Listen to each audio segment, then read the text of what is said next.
Good afternoon, everybody. Thank you so much for joining us here today. I'll just give a wee minute for people to connect in. We've got over 100 people registered today, so I can see the number going up. So hopefully we'll get everybody on board here. Right. Okay. For anybody that doesn't know me, my name's Jacqueline O'Monaghy. I'm one of the Education and Training Officers for Under One Roof, and we're delighted to be here today with our partners and colleagues at the City of Edinburgh Council to host this webinar today, talking about all things damp and mould. We're really happy that we have got a good mix of staff from the council here today.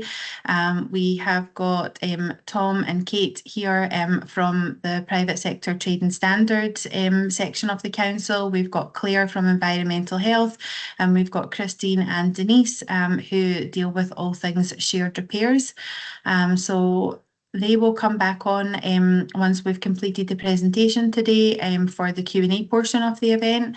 My colleague Rebecca and I will take you through the PowerPoint presentation, and we'll get started on that shortly. You'll see either at the top of your screen or the side of the screen, depending on what device you're using, that we've got the chat box there. Rebecca will be posting links to relevant web pages as we go through the presentation in the chat function, and you'll also see that we've got the Q&A box, and it would be great for any questions that you've got that come up, or come to mind as we go through the event today, or as we get towards the end of the presentation. If you can just put any questions in the Q&A, that would be great. We're going to be here for about an hour today. The event is being recorded. Rebecca afterwards will send you a copy of the link to the recording, as well as the slide deck that I'm going to go through today, and just some other relevant links for you to have a look at in your own time. So don't worry too much about furiously scribbling down all the notes. You will have time to go back and look at things at your own leisure and at your own pace. So I'm remote. Some of the team are remote, some are in the office, but there's no fire alarms or anything like that are planned to our knowledge. So we should be absolutely fine just to get started and just to go through the presentation. So give me a wee second just to share my screen. And yeah, let's get going on this. Okay. Right, everybody, if you are not familiar with who we are at Under One Roof, we're Scotland's only charity that provides free impartial information on repairs, maintenance and retrofit for tenement flat owner-occupiers, landlords and housing professionals across Scotland. We're funded by the Scottish Government and 28 out of the 32 local authorities across Scotland, and we regularly host events like these online and in person. So if you're not familiar with our website, go on and have a look at our events page and see what we've got coming up over the next couple of months, and register and get involved where you can. This series on damp and mould is really just kind of come about based on the updates that we're getting through legally from the government, and we want to kind of give you as owners and landlords as much information as possible, so that you're well equipped as we navigate through what the legislative update is going to be in damp and mould. My background, there's a few people registered here that I've worked with in the past, but my background, for anybody that doesn't know me, is in the private rented sector. I was a letting agent for 20 odd years, corporately and in my own business, and yeah, I've been with Under One Roof for about nearly 4 years now. So hopefully I've got enough of knowledge bank and information to be able to help you through all of this. So, we're going to get straight into it and just talk about the different types of damp and mold that we have. But I guess I just really want to take a minute to talk to you a little bit about tenement construction. And when we talk about tenements under one roof, we're not just talking about our traditional blonde and red sandstone buildings. We're talking about tenements per the legal definition in the Tenements Act. So any property that's been split into two horizontally, two or more for residential accommodation is classed as being a tenement property.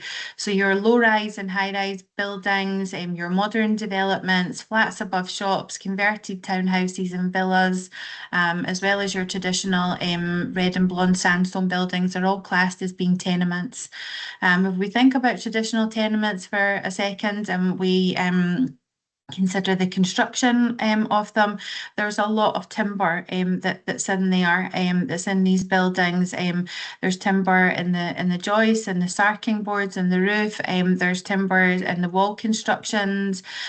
So that has got the ability to obviously get wet if the fabric of the building isn't maintained and kept in good condition.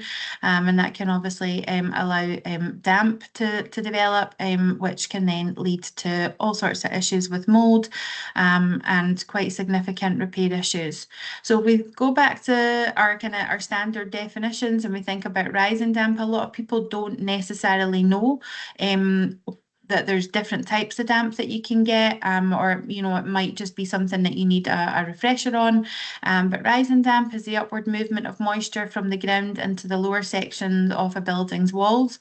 So you may see that if you're here today as an owner, a landlord, or if you're a professional in the sector, where you've got a basement or a ground floor property that's having issues with damp that a tenant's reported to you, or you've noted it yourself. And that really rising damp tends to come from porous bricks and mortar that are drawing up groundwater. It could be that you've got a damp proof course in the basement of the building that's defective and that's allowing water in. And it might be that you not only notice that the walls are wet, you might have a kind of like a salt contamination, the crystallized marks that are caused by salt in the groundwater traveling up after the water has evaporated. So rising damp is not pleasant. I mean, none of this is pleasant. And apologies if anybody is kind of eating their lunch or having a cup of tea as we go through the first half of this, because the pictures are not great. But it's just some examples as to what you may see with rising damp externally as well as internally. And the image on the top right of your screen shows salt contamination. So it's just to give you an idea of things that you can look out for. Penetrating damp is another type of dampness that we can get, which is caused when water enters the property from outside. So your common causes for that are going to be water ingress from roof and gutter issues. Could be that you've got cracked masonry. It could be that the windows and door surrounds are in poor condition and that water is getting in when it's raining. It could be that you've got blocked drains or a leaky drain pipe. Those are things that can all cause penetrating damp. So your classic examples are, where you have got foliage growing out of the gutters that you can clearly see at street level looking up. You can see that the outside stonework is wet. You can see that downpipes are in poor condition, that they're rusted, the wall behind them is wet, or you've got, like moss growth on the building frontage as well as the foliage growth out of the gutters. They're all kind of warning signs that there's something happening that's not great, that can potentially be causing issues internally as well as externally. And that's a call to action for you as an owner, as a landlord, to start to speak to the other owners in the building and get some investigation carried out to figure out what is going on and what work you need to do. So we have our rising and our penetrating damp, and that can cause mould. For anybody that doesn't know, mould is a type of fungus that grows on surfaces in damp and humid conditions. So our common causes of mould are excess water, typically leaking from water that's leaking from roofs, plumbing leaks, any other type of water ingress. Poor ventilation, so anything that prevents moisture from escaping and increases humidity within a property. Condensation occurs on cold surfaces. So your classic example of that is, you wake up in the morning, all the warm air just from breathing during the night has hit the window on a cold surface, and you pull your blind up, open your curtains, and your window is soaking wet. And obviously damp rising or penetrating can cause mold growth to develop. Again, apologies if anybody has got a coffee or food in front of them, but these are your kind of classic examples of things that you're going to come across. You're going to see condensation on windows. You're going to see black mold growth around it. You're going to see ceilings that could be covered in black mold. And in the bottom left issue, your left image, sorry. You can have fungal like mushroom growth come through ceilings as well. So it's not pleasant. It's harmful to health, and it's something that we need to collectively work on to try and eradicate as much as possible.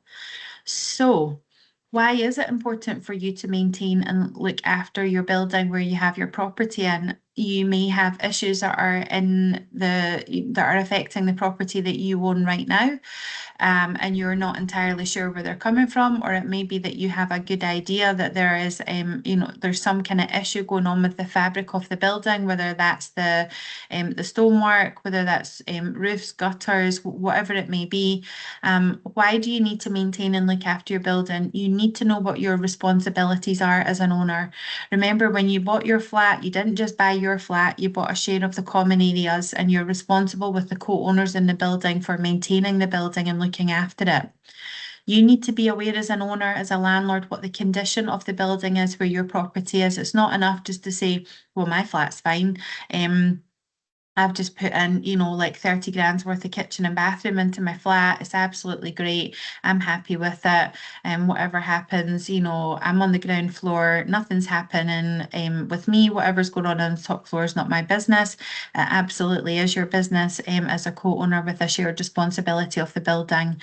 Nobody wants to constantly be in a cycle of just reacting to repairs and having high unexpected bills, difficult situations with other owners in the building where you feel somebody's only ever contacting you to ask you for money. You need to have adequate insurance. We've seen lots of issues with buildings across Scotland in 2025, where we've had catastrophic incidents with flooding, with fires, with buildings collapsing, where we need to have adequate insurance. So I'll come on to talk about that later on in the presentation, but it is important, even when we consider damp and mould, to make sure that you have got adequate building insurance in place for your property and your share of the common areas. Your insurance may not necessarily cover repairing the defective issue, but it may well extend to policy cover to repair internal damage. So make sure that you've got adequate building insurance in place. And we want you to have regular communication with the owners in the building. You all own a share of the building. So the days of kind of anonymity or, only one person ever dealing with it and just, you feel they're a bit of a nuisance always contacting you, asking you for money, are long gone now. We need to have some kind of rapport and relationship with the other owners so that we're looking after our buildings to, in the best possible way. So where did this kind of all lead us to talking about damp and mold today? Well, you may or may not be aware, depending on your reason for being here today, that the Scottish Government introduced the Housing Scotland Act last year. So it was debated and consulted on in Parliament through most of last year, and the bill achieved royal assent in November. So we now have the newest iteration of the Housing Scotland Act and the Housing Scotland Act 2025. There's lots of reasons why that is significant, but I won't go into all of that today. We're specifically talking about damp and mould, and it is included in the Housing Scotland Act 2025 under paragraph 47 about the tolerable standard damp and mould. And it literally just refers to the 1987 Act that introduced a tolerable standard, which is the basic standard of repair that all properties in Scotland have got to meet to be considered fit for human habitation. And the update in the 2025 Act simply stated any such guidance issued by the Scottish ministers may further specify the circumstances in which a house is to be considered to be substantially free from rising or penetrating damp under subsection 1B. So if we have a look and remind ourselves about the tolerable standard. The tolerable standard for Scotland sits under the repairing standard. Now, if you're here today as a landlord, you should be fully aware of the repairing standard and what your legal obligations are to make sure that your property complies with the repairing standard, and the tolerable standard is included within that. So the tolerable standard, there's 11 areas that you've got to comply with to meet the tolerable standard. Your property has got to be structurally stable. It's got to be free from rising and penetrating damp. It's got to have natural lighting, ventilation and heating, satisfactory thermal insulation, adequate hot and cold sink facilities, an adequate supply of wholesome water, sanitary conveniences within the house, satisfactory facilities for the preparation and cooking of food, effective systems for drainage and disposal of wastewater, adequate access to all external doors and outbuildings, and an adequate and safe electrical installation. I'm pretty sure that everybody here who owns or is managing a property can comply with the majority of this, but where we have got issues with damp and mould in a property, it is going to affect our ability to comply with the tolerable standard, and we need to be aware of this and figure out what our next steps are to achieving and maintaining compliance with the tolerable standard. That may mean that you've got some work to do individually as a landlord or an owner within your own property, or it may mean that you have to speak to the other owners in your building and you need to get together and you need to start looking at the building's fabric and figuring out what needs to be repaired, what the priorities are, and how you can start to get the wheels in motion and move things forward to try and prevent damp and mould from forming within the building and in the individual properties, or to carry out repairs so that you can eradicate it if it's already present there. So AWAB's law is where the Scottish Government is going with this. The Scottish Government is extending the principles of AWAB's law into the private rented sector from March 2026. If you don't already know about AWAB's law, it all comes from a little boy who sadly lost his life back in 2020 from living in a social housing rented property with his family in England that had a bad problem with damp and black mould that exacerbated, I think, some health issues that he already had, and sadly he wasn't able to recover from that, and he lost his life. So in England they have AWAB's law. They've extended the principles of that a few times. There's a new iteration of it coming in this year, and as part of what was included in the Housing Scotland Act 2025, AWAB's law is going to sit, I think, with the tolerable standard, and landlords and owners are going to have to be aware of it, and landlords are going to have a lot of work to do potentially to comply with it. So why have we got AWAB's law? As part of the wider effort to raise standards in our housing sector in Scotland. What will it mean for you as a landlord here today? Will it mean that you've got a legal obligation to investigate and resolve complaints about damp and mould, and that you'll have strict timeframes to comply with in the repairs process? We just got an update through at the end of last week and today on AWAB's law, which has confirmed that the Scottish Government have done a bit of a U-turn on their thoughts on how they were going to implement this, and that they are intending to follow the English model as it stands for AWAB's law into Scotland. The Cabinet Secretary is making a presentation in Parliament next week on the 21st of January to introduce the secondary legislation for AWAB's law to Parliament that will be voted on, and hopefully we'll have more information after that next week to let us know how that is going to look, and most importantly when it is going to start from, and if they are going to be able to meet their intended target for this to be happening from March this year, which is literally just round the corner and a matter of weeks away, even though we're still kind of trying to get to grips with being in a new year. This is pending, so we need to get to grips with it ASAP, and we need to have a plan. So what can we do now? One of the first things that we should all be doing is carrying out regular property visits. You need to check your compliance with the repairing and tolerable standards. Whether you're here as a landlord or you've got a letting agent that works for, that you've instructed to manage your property, or you're here as a letting agent today to get a bit more information, make sure that you are visiting properties on a regular basis.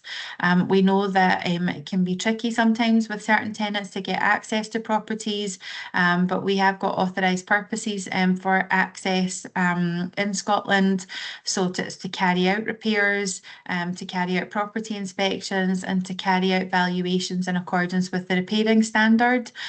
So if any tenants are difficult about you arranging a visit to the property, you can go through the first tier tribunal if they're withholding access for an authorised they're withholding access for an authorised purpose. So make sure that you are you're regularly visiting the properties that you own. If it's been a while, or you're just not 100% sure what your compliance is with the repairing and tolerable standards, get a visit booked in ASAP.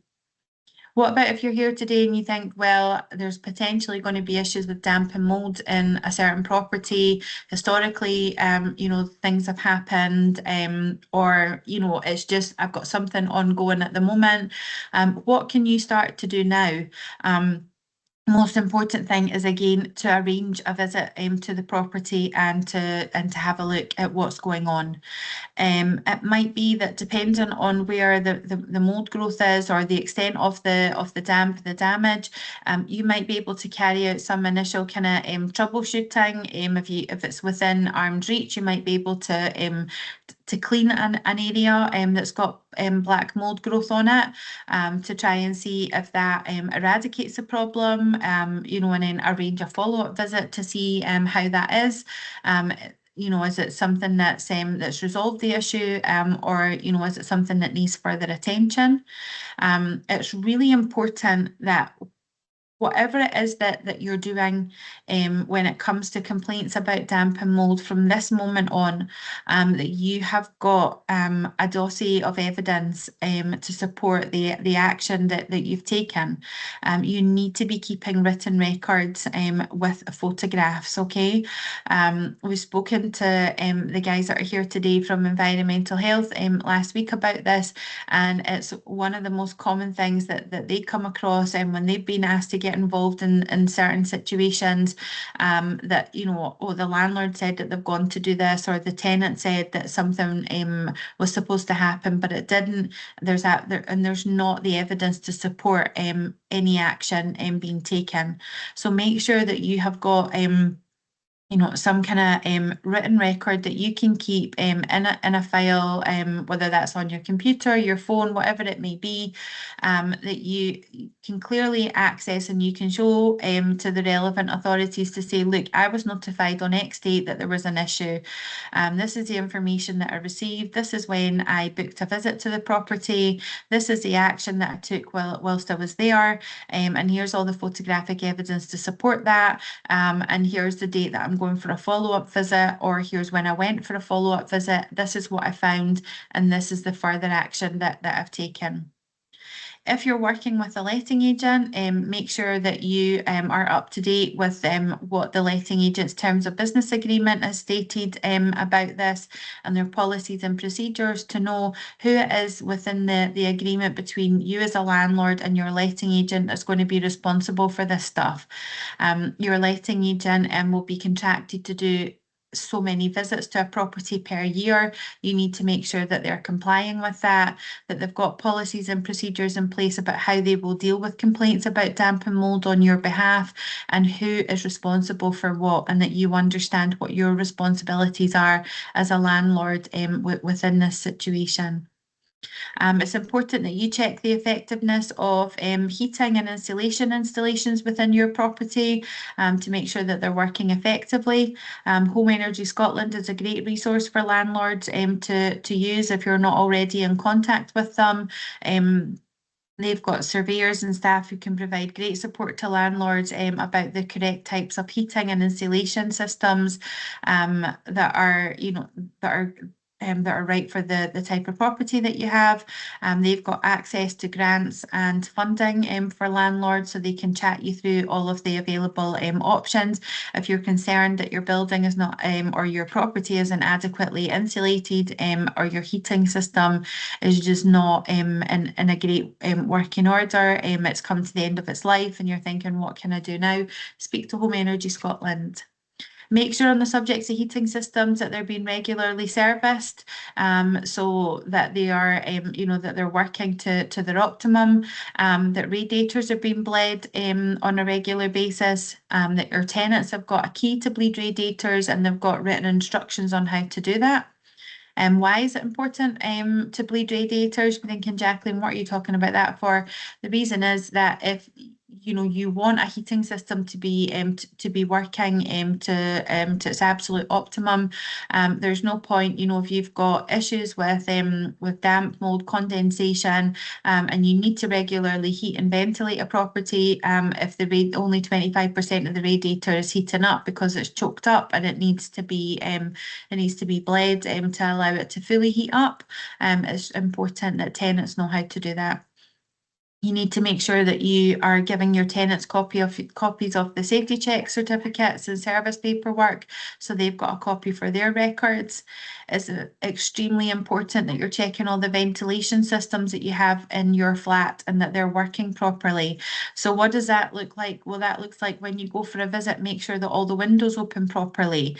If it's modern windows, are the handles secure? Do they allow the window to be opened fully? If it's a traditional property with sash and case windows, are the window weights in place? Are the ropes in good condition? Does the top sash and the bottom sash open? Have they need a pole, for example, if it's a kitchen window and there's a worktop in front of it, have they got a pole to be able to hook on to open the window to allow for ventilation? Make sure you know what's happening there and that the windows are in good condition. What about window vents for modern windows that you've got vents at the top? Do they open? Are they stuck? Do you need to free them? Are they choked up with dust and dirt and debris? Do you need to clean them out or get a contractor to do that for you, so that they can, they're allowing airflow? Know what's happening there. Make sure that extractor fans that you've got in kitchens and bathrooms work and that they're properly connected. Nobody wants to be in a situation where they find out that a fan in an internal kitchen or bathroom was never connected up to an external duct, and all that hot humid air is just circulating around the ceiling void and the floor of the flat above you. You want to make sure that they are properly connected and venting externally. Make sure as well, if you've got whether it's an internal kitchen or a kitchen with a window, if you've only got a cooker hood with a carbon filter inside it, that you've got some other kind of mechanical extraction, or if it's a kitchen with a window, that the window opens properly so that whatever somebody is cooking, whether they're boiling pasta, potatoes, whatever it may be, that all that hot humid air can can vent out the property, and it's not just being stored up inside the room and contributing to condensation and to mold growth. It's really important as well that you know your building's condition. So we spoke about this, why it's important to maintain and look after your building. If you're new to owning your property within a building, or it's been a while since you kind of spoke to the owners who can tend to organise repairs or are a bit more up on what's happening within the building, have a chat with them about the repair history, particularly if you're concerned, that you can see maybe some kind of plant growing out a gutter, or you can see that the stonework externally is wet, or there's something going on with the property itself inside. Have a chat and check the repair history. Consider speaking to environmental health for support, particularly if you've already identified that there's a fabric issue, or there's a leak between properties, something like that going on, and you're just simply not getting the engagement from the other owner or owners in the building, and you need some additional support. It's a really good idea if you've got a back garden that you check the title deeds to see who owns it. Most back gardens are communal property. And is the space usable? Is it full of everybody's old junk? Is it overgrown? But if there's a drying green out the back, then that's something that's, if it's accessible and it can be used, then certainly in the spring and the summer, you want to make sure that garden is usable so people can be drying, washing outside, and kind of cut down the need of drying everything inside, which can obviously contribute to condensation and mold growth.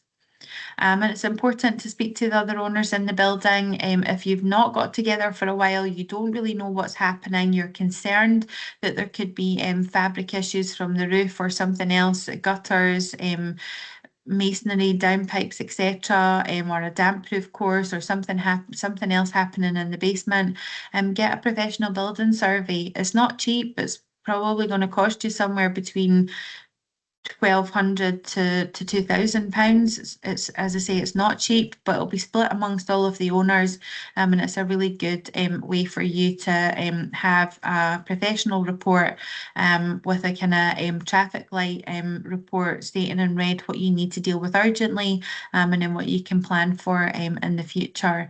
But these are all kind of things that you can start to work on now, so that you are, you're moving towards compliance with the tolerable standard, and that you're doing the best that you can to eradicate any issues with damp and mold that's already there within your property. So what are our top tips for tenement owners? It's really important, if you don't already know who all of the other co-owners are within a building, that you get a copy of everybody's contact details and you circulate that amongst all of the owners. Nobody wants to be in a situation where there's a fire, flood, catastrophic incident, you've got, extreme black mold growth in a property, mushrooms growing, it's affecting your tenant's health, and you're thinking, I've got absolutely no idea who all the owners are, I don't know what to do, who to get in touch with. So we have got links on our website as to how to contact people that Rebecca will post in the chat, and that will just help you to kind of navigate your way through getting in touch with people, so that you can get their contact details. It's a good idea to consider establishing an owners association. So whether you have a good rapport or relationship with the owners in your building, or you don't really know who anybody is, an owners association at the moment is just a formal agreement between owners to meet on a regular basis to discuss what's happening in the building, organise repairs, and crucially to pay for and save for repairs. The Scottish Government have announced back in December, they announced plans for mandatory owners associations across Scotland, and that's kind of working its way through Parliament at the moment. We're waiting on more information as to how that will look like. So I would really encourage you to consider establishing an owners association. And again, Rebecca will post links to our pages that we've got on our website as to how you can do that. We spoke at the beginning about buildings insurance, why it's important to have it. And it's a good idea when you're in touch with the other owners to get their contact details or to confirm that their contact details are up to date, that you just ask them for a copy of their building insurance policy. Most people don't look at their title deeds. It's a really good starting point for you to understand what it is that you're responsible for in common or in mutual with the other owners in the building. And title deeds will also set out your obligations for insurance. It is a legal obligation in Scotland to have a buildings insurance policy, and it will be a mortgage condition requirement if you have a mortgage on your property. But the deed may state whether you need to have a common or block policy with all of the owners, or if each owner has to have an individual policy. But it's a good idea that you make sure that owners have got insurance. Nobody wants to be in a catastrophic incident and find out that they're underinsured or that there's no insurance in place at all. So it's really important that you know the insurance situation. When you're organising insurance or you're speaking to the other owners about it, again, make sure that everybody's reinstatement valuation on their policy is at a similar level. If it's been a while since you've had a reinstatement valuation survey carried out, 5 or more years, that you consider speaking to the other owners about doing that. Just again, if there is a catastrophic incident, you don't want to be underinsured or have gaps in insurance so that you can't reinstate the building through insurance, and people are going to have to look elsewhere for funding for that. So make sure that insurance is in place and it's at the correct value. We've spoken about building surveys and why they're important, but you can also carry out inspections of the common areas yourself. So if you're here as a landlord, a letting agent, or an owner, whatever it may be, there's nothing to stop you, having a look around the whole building yourself. Go outside and look at it from the pavement, go across the road and have a better look and see, have I got anything growing out the gutters? Are the drain pipes in good condition? Can I see anything that could be happening on the roof? Can I see that some of the windows are really looking in poor condition? I can see that the sills are rotted. There's going to be issues with water getting in there. Have a look at the building and inside the building and get an idea of the condition of it, with a view to having a professional building survey carried out, either by an RICS accredited building surveyor or an RIAS accredited architect. It's a good idea, depending on what area of Edinburgh that you're in, to speak to a conservation architect as well, who have got more kind of specialism in conservation areas and with older buildings. So consider that. Make sure as a bare minimum that the gutters are being cleaned out on an annual basis in your building and that the roof is checked every year. If you haven't already, have you got a planned maintenance schedule in place? Is that something that you and the other owners could put in place? Not just about stair cleaning or window cleaning, but what's happening with the garden. We want to be able to use that. We want to move away from everybody having to always dry everything inside their flat, and use the garden space for drying when we're in better weather. We want to have on our maintenance schedule about gutters being cleaned, roofs being checked, downpipes being checked, etc. The idea is that you can start saving for future repairs and that you can open a joint maintenance account, so that you're ahead of things. You're building up a pot of money so that if something happens or you're saving towards a specific repair to try and eradicate damp from forming within the property. Have a think about that. If you've got a factor for your building, I know it's not a big East Coast thing unless you're in a modern building, or a modern development. But if you do have a factor, make sure that you are working closely with the factor, that you know that they're doing site visits, that there's regular meetings, and that you have got the rapport there with the factor, your property manager, that they're working on your behalf to keep your building in good condition. Remember, with factors, they don't own anything to do with your building. They're simply employed by owners to manage the common areas. It still is the owner's responsibility to decide on repairs and to pay for them. But it is a good idea to have a good relationship with the factor. If your building's self-factored, which the majority of Edinburgh is, then consider how you're communicating with the other owners. Do things, just kind of get left? Does maybe one person always do things, or is it like, I've got absolutely no idea where to start? Well, consider using the Novaville Shared Repairs app. It's developed and has been supported by the City of Edinburgh Council as a way to help owners in shared buildings and tenement buildings organise and carry out shared repairs. So if you haven't used Novaville before, or it's been a while since you set up your building on there, but nothing's really happened, then get familiar with that and see how that can help you and the other owners start to organise shared repairs in the building. So that you can move towards having a dry, safe and warm building for everybody to live in. So how can we help you with all of this at Under One Roof? Well, Under One Roof was established as a charity back in 2020. The content on our website, everything kind of came from there. Our founders, John Gilbert and Annie Flint, who wrote the Tenement Handbook back in the mid-90s, just as the law's been updated and kind of things have moved on, everything, rather than just always publish updated versions of the book. It became a website. We became a charity in 2020, as I said, and we have literally got hundreds of informative articles on the website about anything to do with tenement management, maintenance and retrofit. We will talk you through the technical aspects of pretty much any type of building repair that could be carried out. There's lots of intricate architect drawings, pictures, and lots of links to other websites just to help you along with the process.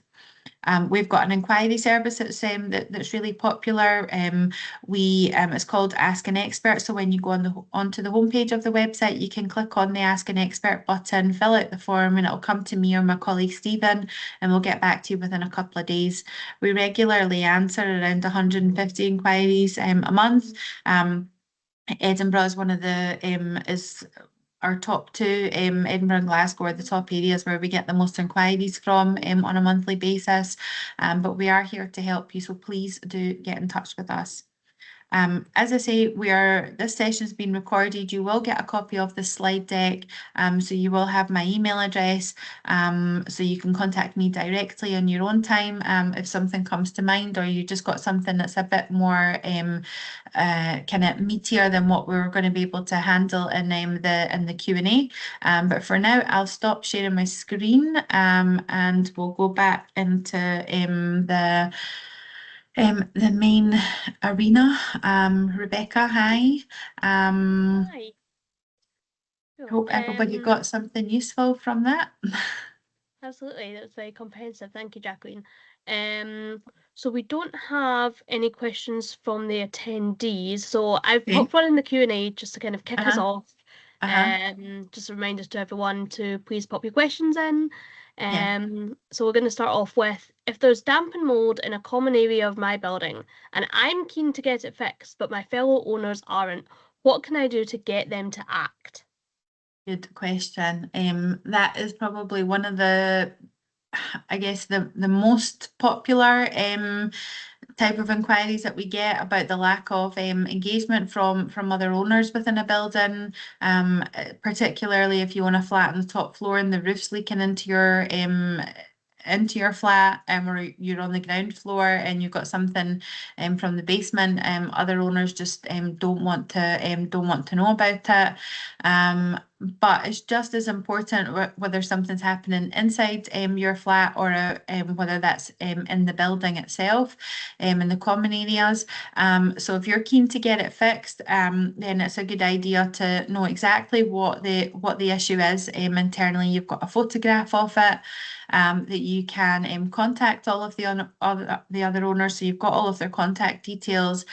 We've got we've got a web page on informing owners that's got a repair notification template letter that Rebecca can post in the chat. And it's a good idea to send that to all of the owners. Have a look at your title deeds to see what it is that you're responsible for in common with them. And depending on the nature of the issues, there might be some enforcement options that you can use. If it's in, the issue is coming from a part of the building that provides support and shelter, like the roof, that you can remind people of what their legal obligations are, and consider where you go forward with that in terms of taking enforcement action. But sometimes all people really need is just a gentle reminder that it is something that they are responsible for, that they understand what their legal obligations are, and how you can work together with them. Yeah, so hopefully that can, that's a good starter for people to take on board without going through all of the legal enforcement options. Lovely, thank you so much. We've got a question from Les. Mhm. If the tenant is complaining about damp issues but won't take any ownership as they dry washing, etc. inside and won't Mhm. open any windows as it's cold, how do we Mhm. address that? Okay, there's been a lot in the press about lifestyle issues and how that contributes to damp and mold condensation in a property. And I guess one of the things that is most pertinent about AWAB's law is the move away from just simply putting things down to a lifestyle issue. They're not doing anything about it. We've told them about it, so there's nothing else that we can do. AWAB's law as it stands in England takes a different stance on that. So I would really, in that situation, make sure that the tenant has got some kind of written communication from you, whether that's an email or a letter, stating exactly what you found with photographic evidence of it, what you are asking them to do to remedy the situation, and how you intend to follow that up with them. If they are refusing to do that, or they're not engaging with you about it, then you would really, I guess, need to have a think about that tenancy, the damage it's doing to your property, have a look at the tenancy agreement and consider whether you want to continue on with that or not. It's always a good idea to let them know about alternatives that are available to help them. So, for example, in the better weather, if they can use an outdoor area for drying clothes, or if there's you can check that all the windows open, that there's nothing that's hindering them from being able to ventilate the property, and you're setting out exactly what you expect from them. And if they don't meet that, then you will want to consider whether you want to continue on with that tenancy or not. Great, thank you, Jacqueline. That's very helpful. We've got a question from Rhonda. Mhm. The CO around baths and showers seems to be regularly affected by black mold, as tenants don't dry it after use. What will be the situation on this? Will the landlord have to clean it for the tenant, or is the expectation that they'll need to replace it immediately? Yeah, it's a good question, Rhonda, and I don't actually know is the honest answer, because we don't have the detail of what the secondary legislation on AWAB's law for Scotland is going to look like. But yeah, silicone seals around baths and showers will go mouldy if they're not dried, or there's just a product build-up on there. So I guess when you are notified of that, or you discover that at a property visit that you're doing, certainly in the interim and potentially with the introduction of AWAB's law, there there could potentially be an onus on landlords or their letting agent to carry out topical cleaning of that. So you may need a damp and like a mold and mildew remover spray or a hot water and bleach solution to clean that. I guess it'll depend on the condition of the seal itself. Um, is it relatively new, or does it look intact and the black mold on it is just topical and it can be cleaned off? Or has it been there for so long that the seal itself is kind of worn away and you've just got this black residue left that if you cleaned it off there would be nothing there, and that you would obviously then have to replace it. But again, I think that's going to come down to keeping a written record of evidence as to what you found or what you were told about, the photographic evidence, the action that you've taken, the follow-up visits, and any further action that you've had to take since then. That is great, thank you. We've got a question from Eva about the Scottish Government's approach to Awab's Law. I was just wondering if you could elaborate on where the Scottish Government is making a U-turn in terms of implementing Awab's Law. So this is sort of the English approach. Absolutely. So I think originally when this was introduced, I think it was going to be that the government were going to focus on just the presence of mold and dampness, rather than following the English model of focusing on the underlying issues that cause damp and molding properties. For if you think about kind of repairs in the fabric of the building and defects. So all we literally know as I say, since Friday, is that they have done they're stating that there's a U-turn on that, and that they intend to follow how the model in England. And we don't know the detail as yet. That remains to be seen. Great, thank you. We've got a couple of questions about ending a tenancy around sort of damp and mold, where a tenant isn't addressing condensation or taking any action. There's the potential option to end the tenancy. On what grounds would that be under? Okay, I think that if you're self-managing, or if you're working with a letting agent, I would refer you to have a look at the private residential tenancy agreement or the type of tenancy agreement that you've got in place, so that you can that you know what the grounds are, and that you can pick the one that kind of best matches the situation. I don't, even though my background is in the PRS, I don't really think that this is probably the right arena for me to say, well, you would use this ground on this basis. I would just encourage you to have a look at the tenancy agreement, and pick the relevant ground. And if you're still not sure, and if you're not working with a letting agent, then you might want to seek independent legal advice from a solicitor on what the best options are there.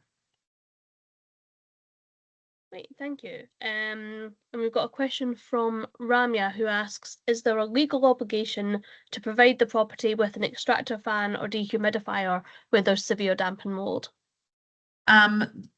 As it stands right now, not to my knowledge that there's a legal obligation that you've got to have an extractor fan or a dehumidifier, but as a conscientious owner, whether that's an owner-occupier or a landlord, if you've got issues with damp and mold in a property, you're going to want to take action to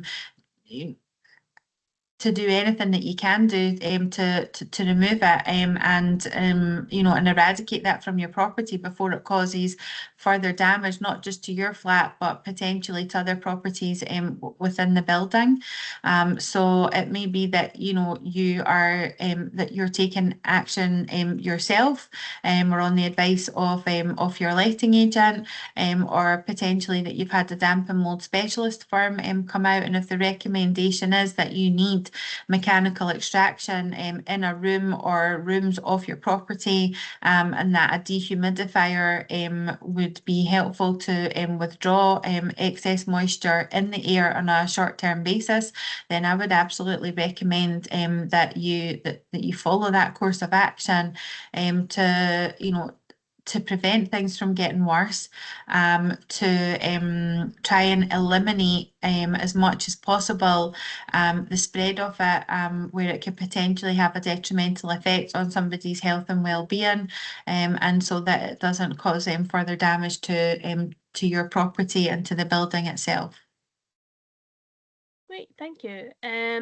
We don't seem to have any further questions from either the chat box and the Q&A. Okay. So thank you very much, everyone.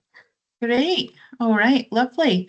Well, I can see that some people have said that they've got to go. So I think it's probably a good idea for just to for us to bring this to a close just now, give people a couple of minutes back, let you get on with the rest of your day. Hopefully my photographs haven't put you off your lunch. But thank you so much for being here today. I really appreciate your time. I hope that you found this informative. As and when we get more updates from the Scottish Government as to what the plans are, and we'll be speaking to our colleagues at Edinburgh Council, and we'll be arranging further sessions just to give you more information. Please keep in touch with us once you've had a look at things in your own time, and Rebecca will get the information over to you within the next couple of days. Yeah, so thanks to the team from the council for being here, and thank you, everybody. Enjoy the rest of your day. Thanks a lot. Thanks, everyone, and thank you, Jacqueline. Yeah, you're welcome.